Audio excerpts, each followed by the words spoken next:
Today we will show you how to set up your new Garmin Approach S70 golf watch. First, we would recommend charging your watch for 2 hours before heading out to the course.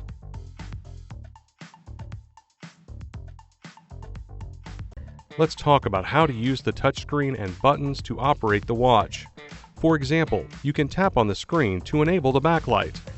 Swiping up or down will scroll through pages. Tap an option to select it.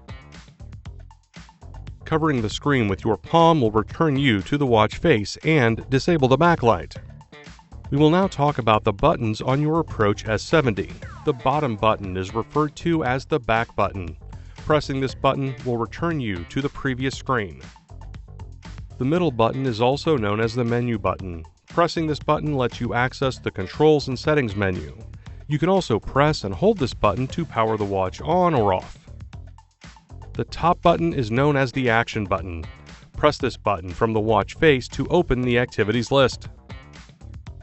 And that's it, your Garmin Approach S70 series watch is now set up. To learn more about your watch, please see our other videos or visit support.garmin.com.